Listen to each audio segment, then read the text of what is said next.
Hi, this is Mrs. Ward, and today we're going to go over section 7.2, solving systems of equations by elimination.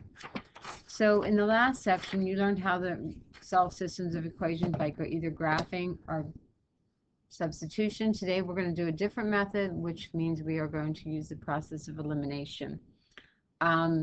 We're going to graphically interpret the number of solutions a system of linear equations has, and then we're going to use systems of linear equations in two variables to model and solve real-life problems. So solving systems, the elimination method, what we're going to do is we're going to write both equations in standard form. In other words, we're going to write them in the form of ax plus by is equal to c. Then we're going to obtain coefficients for either the x or the y that differ only by a sign. So like 3 and -3, 8 and -8. And we're going to do this by multiplying both equations or one equation by a number that'll make it so that they are opposites. Then we're going to add the equation to eliminate one variable, and we're going to solve the result equation. And then once we have one variable, we're going to substitute that one variable back into the other equation to find our ordered pair. And to check our solutions, we would put them back into both equations to make sure that they work for both equations. So let's start with this baby one, a simple one. Solve the system by using elimination. When I look at this, I have 2x plus y is equal to 4, 2x minus y is equal to -1. Right off the bat, I see this, the y's are opposites of each other, so I'm going to choose to eliminate the y. I don't need to multiply my equations by anything. I just simply add the two equations together. So when I add 2x plus 2x, I'm going to get 4x. Y plus -y will equal 0. 4 plus -1 will equal 3. Divide both sides by 4. And I get x is equal to 3/4. Once I have x is equal to 3/4, I choose an equation to substitute back in. Let's say I pick the first equation. So I'm going to say 2x. Well, in place of x, I'm going to write this 3/4 plus y is equal to 4. Multiply the 2 times the 3/4. The 2 and the 4 will simplify. And I'm going to end up with 3/2 plus y is equal to 4. Subtract 3/2 from both sides of the equation. And if you're not, you can either change the 4 into 8/2, or you can put in your calculator, and you're going to end up with 5/2. So my ordered pair for this one is going to be x is equal to 3/4, y is equal to 5/2. Putting in the ordered pair y, x, just like we have since Algebra 1. If I wanted to check this, I would take the 3 and the 5/2, put them into both equations and make sure they work. So the second one, not given that opposite pair, so I'm going to have to work for it. So I'm looking at 3x plus 2y is equal to 7, 2x plus 5y is equal to 1. Neither one of them are opposites.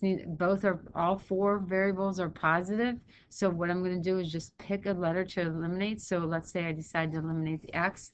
If I choose to eliminate the x, I'm probably going to multiply the top one by, let's say, a +2.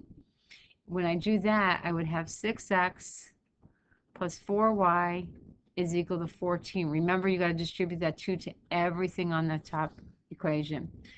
I want this 2, when I multiply it by, I'm going to multiply it by 3, but when I multiply it by 3, I want it to be a negative, so I'm going to multiply everything by a -3. That'll give me -6x minus 15y is equal to -3.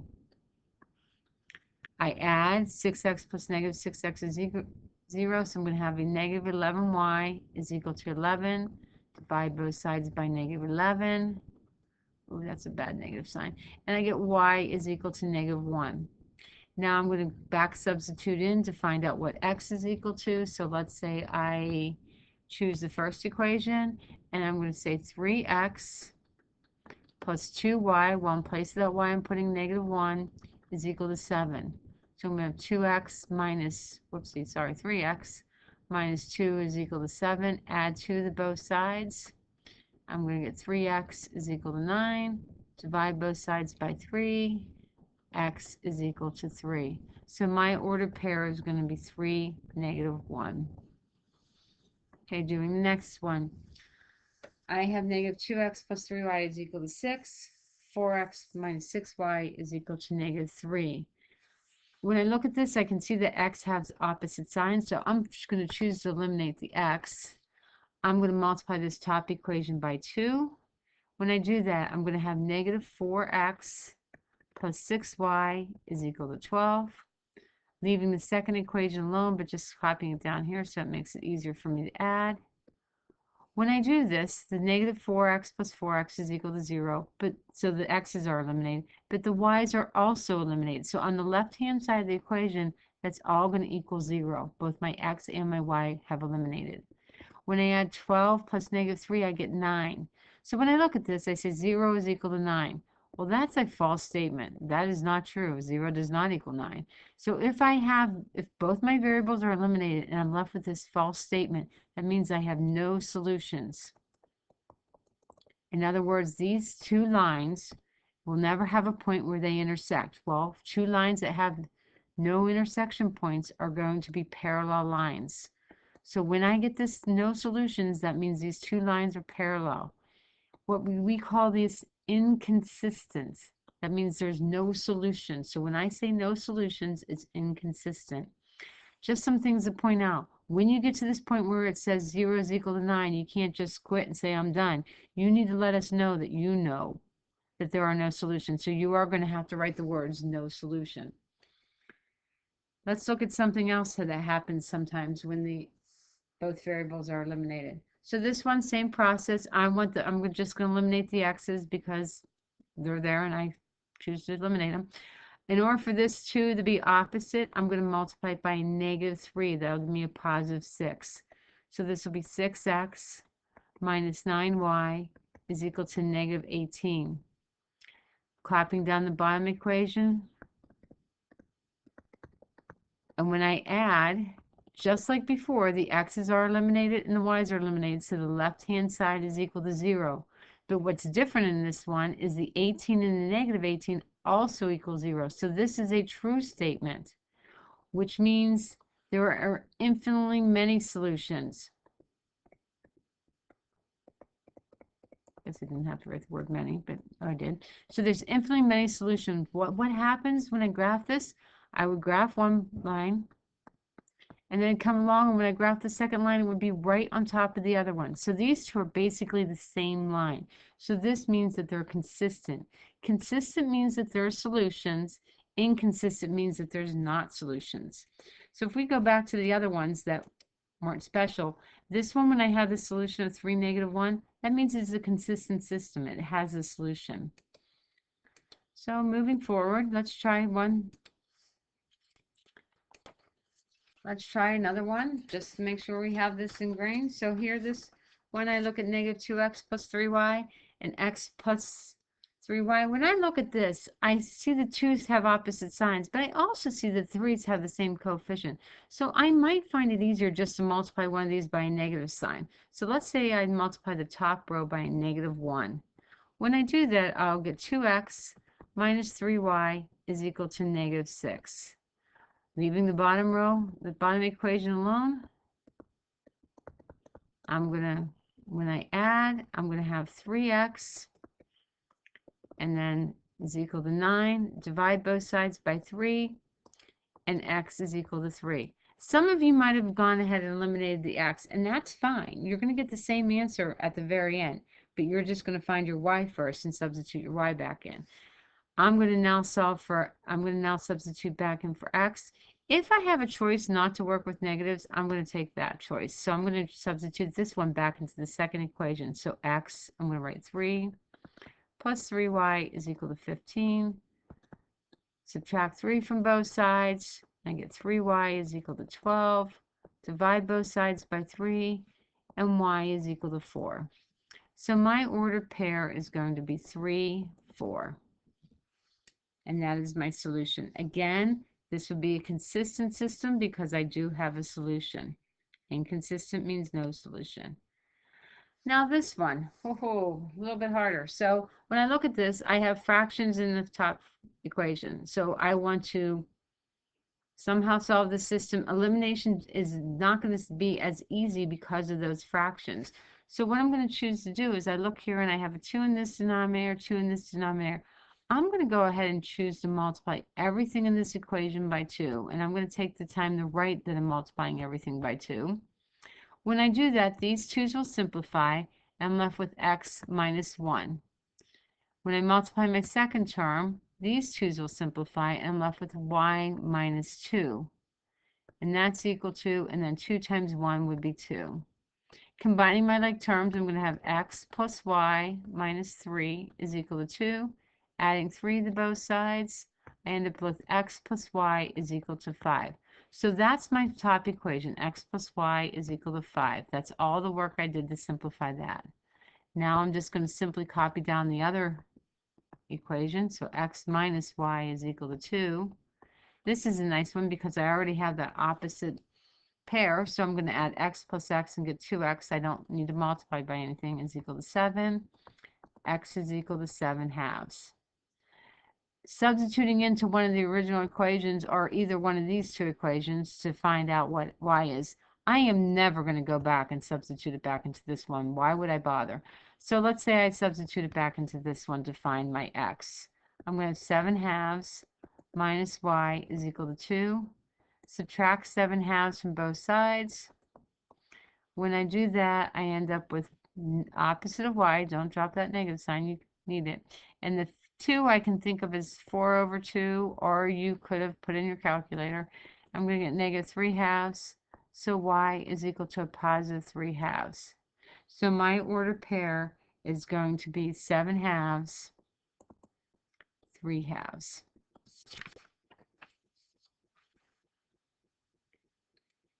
Okay, last one, application problem. And it's going to be a plane problem, but don't worry, it's not the plane problem like we had with vectors. I have an airplane flying into a headwind, travels 1,650 miles between 2 cities in 3 hours and 18 minutes. On the return flight, the distance is traveled in 3 hours. Find the airspeed of the plane and the speed of the wind, assuming that both remain constant. So I am a huge fan of those boxes. Oh, my airplane's separate. I'm a huge fan of those boxes that you did in Algebra 1 and we did them in Algebra 2. And I'm going to draw my little box. And I'm going to say distance is equal to rate times the time. And then I'm going to have one row. I'm not very neat at my box. But this top row I'm going to say is going to go against the wind. I'm going to write myself a little note against the wind. And let's say the bottom one is going with the wind. And then I'm going to fill out what I can from the box. So both distances, and this plane is going back and forth between the 2 cities, both distances are 1,650 miles. Doesn't matter if I'm going against the wind or with the wind, the mileage is not the same. This one, when I'm going against the wind, it's going to take longer. So the against the wind will be the 3 hours and 18 minutes. Going with the wind will be the shorter time, which will be 3 hours, because the wind will help you when you're going with the wind. So this one is fairly easy. I'm just going to put a 3 in here for with the wind. This 3 hours and 18 minutes gives me a problem because of this 18 minutes. So I have 3 hours, plus I have those 18 minutes. Well, I can't write that into my little table, so I'm going to have to convert those 18 minutes into hours. All I'm going to do is there's 18 minutes that I have out of 60 minutes in an hour. I'm going to put that in my calculator. I don't even want to think about it. Just put in my calculator 18 divided by 60, and I get 0.3. So the 3 hours plus this 0.3 will be 3.3 hours. And that's the number that I'm going to put in here for my time, 3.3 hours. That's not terrible. Now I'm going to have 2 variables. I'm going to have the speed of the plane, which I'm going to call the rate. That will be the speed of the plane, speed of plane.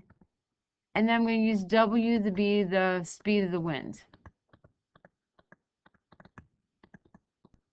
And you did these in Algebra 2. When I'm going with the wind, let's do this one first. When I'm going with the wind, I have the rate of the plane plus the wind because the wind is helping me. So I'm going to add those 2 because they're working together. If you want to go back to vectors, they're pushing, the wind is pushing the plane, so that it's like an addition problem. It's adding to the speed of the plane. When I'm going against the wind, I'm going to call that R minus W because that's going against the winds. Now, some people like to add this other column or area to their table where they actually distribute these inside the table. I don't do that really. I'm going to erase this because we're done with it and it's my way. So what I'm going to do is distance is equal to rate times time. So I'm going to say 1650, and I'm doing this top equation. So let's do this one in purple. I'm doing this top equation here. I'm going to say 1650 is equal to rate times time. So I'm going to do R minus W times my time, which is 3.3. The second one down here, let's try a nice color green here. This one here, the second one, I'm doing 1650 is equal to R plus W times 3. Now you're probably going to want to rewrite this. You might want to write this as 1650 is equal to 3 times R plus W. And this one up here, you might want to write as 1650 is equal to 3.3 times R minus W. Well, I'm trying to solve this by elimination. I personally think the easiest way to do this, the way I have it set up, is to get rid of these coefficients of 3 and 3.3, 3.3 and 3, because then I'd be left with the R minus W and R plus W, and that'd be a simple way to eliminate it. So what I'm going to do is I'm going to take out my calculator, and I'm going to divide the 1650 by 3.3. I didn't. So when I take this one, and I divide both sides by 3.3, and this side by 3.3, on my calculator, 1650 divided by 3.3, I end up with 500. And then I divided this by 3.3, so I'm just left with this parenthesis of R minus W. On the other one, I'm going to divide by 3. When I divide 1650 by 3 on my calculator, I end up with 550 is equal to, these three simplify, and I'm left with R plus W. Now I simply have to add because I already have that opposite pair, and I end up with 1050 is equal to 2R. Divide both sides by 2, and R is equal to 525. Back substituting into either one, either this one or this one, I would probably choose this one because I think that might be a little bit easier. I'm going to do, well, I would probably actually do this one. That would probably be easier. I'm going to do 550 is equal to R, which I just said was 525, plus W, subtract 525 from both sides, and I get W to equal 25. So what does that mean? Well, going back up here to my note, the R is the speed of the plane. So the plane, whoopsie, the plane was going 525 miles per hour. The wind, that's my W, was going 25 miles per hour. Then I like to do checks to make sure it's realistic. So if I go back up here to my table and I put in R and W, so if I put in R plus W, so if I put the wind together with the plane, so if I said 1650 is equal to R plus W, and then we multiplied that by 3, so let's say 1650 is equal to, well, 525 plus 25 would be 550 times 3, and I do get 1650. So that does work for the one, and if I substitute it back into this other one, it would also work for that. So it does work. So the answer to this question is that the plane, again, the plane The plane is going 525 miles per hour and the wind is going 25 miles per hour. I hope this helps, and we'll see you next time in class.